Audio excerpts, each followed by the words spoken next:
All right, welcome to section 7.6, the last section of chapter 7 on proportional lengths. There's really three theorems, or really two theorems of one corollary, but there's three things that we need to know here. First, I'll apologize. It's weekend. I got my hat on. Hope that's not distracting to you. But anyway, let's get going. First thing here, triangle proportionality theorem.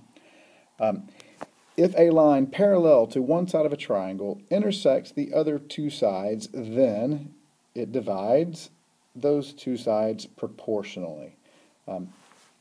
Big sentence, a lot of big words there. What does it mean? Well, if you got a segment that is parallel to the third side, well, then it creates proportionality all over the place. It's worth noting it also creates two similar triangles. So let's look at this diagram down here. If we look at DG and DH, which were cut off by this parallel segment over here, it cuts off DG and GE. DG over GE now equals DH over HF. Those pieces of that side are proportional. We can also write it this way. Of the smaller triangle that it cut off up top, DG over DH equals the two smaller pieces that are cut off, GE over HF. The two pieces are proportional. We can also look at the entirety of the sides, DE and DF in this case. The smaller pieces, DG and DH, will also be proportional to the entire side. DG over DE equals DH over DF. Of course, we can flip these things around too. And likewise, just like we had this relationship here between DG and DH, GE and HF, well, we can do the same thing with DE and DF. So all three of those pairs are, those ratios are equal to each other. One more relationship we can establish, we have the big sides here are also proportional with the other two pieces.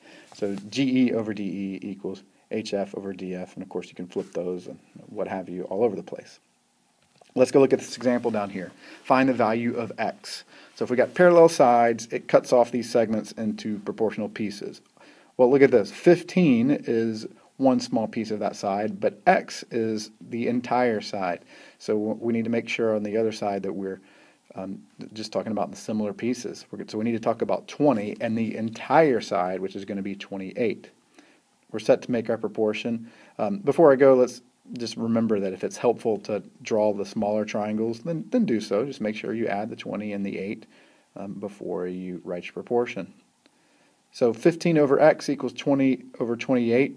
There was a couple other ways you could have written that, but that's the way I chose it.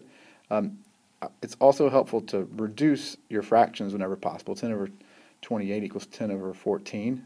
It reduces more, but that's just to show you this example. 210 equals 10x, so 21 equals x. It doesn't matter if you reduce it or not, you'll get that answer. Okay, give these down here at the bottom a shot now, and we'll see how they go.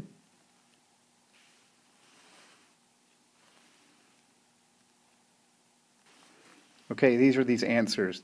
Each of these worked basically the same way as the ones that we had just done. 1, 2, and 3, you didn't have to deal with the sums, but on number 4, you did. This whole side over here should be x plus 20. This little side right here would be 10, 14 minus 4, so I hope you took those into account. I'm going to do a little experiment right here. What I'm about to flash up on the screen is wrong. 13 over 18 equals 20 over 7 is the incorrect proportion, and you don't get anything close to x equals 2 if you solve that, but we're just going to see if we catch any friends just copying down what shows up on the screen.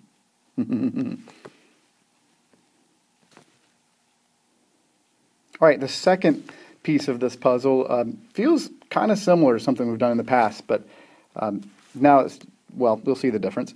If 3 or more parallel lines intersect two or more transversals, then they divide the transversals proportionally. What this is like is when we had the parallel lines would cut off the the transversals, and it created congruent segments all over the place. Well, the difference now is it's proportional. So we've got 3 parallel lines, 2 transversals. All of those pieces there are proportional to each other. Just the key is just making sure you get them just corresponding correctly. You can write 25 minus x over x equals 16 over 4. I'm going to reduce 16 over 4 to 4 over 1, then solve the proportion here. Oops, you weren't supposed to see that already.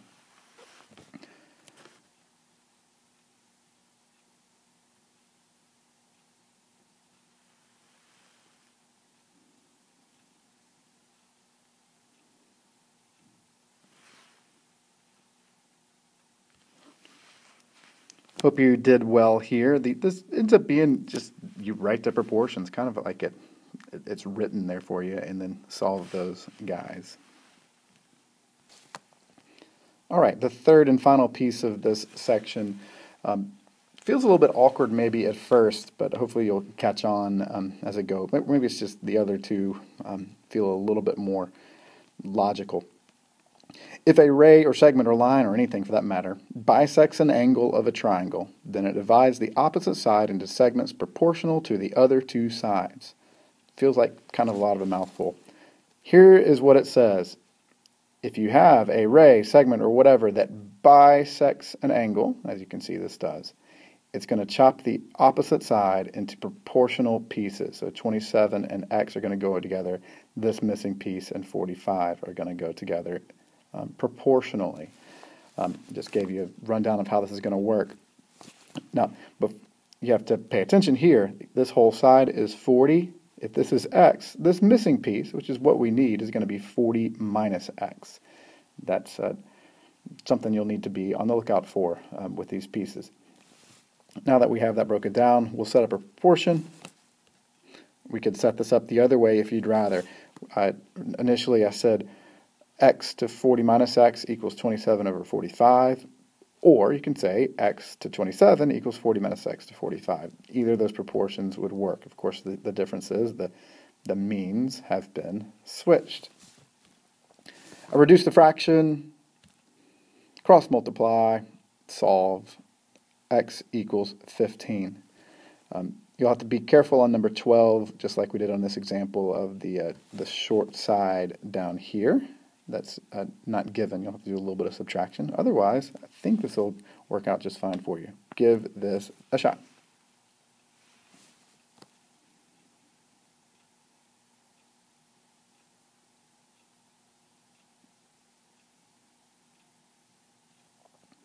How did you do? I hope you did well. If something doesn't make sense to you, come ask me or be ready to ask me in class, and we'll pick up the pieces. Hope you had a great day. Go get some rest. Bye.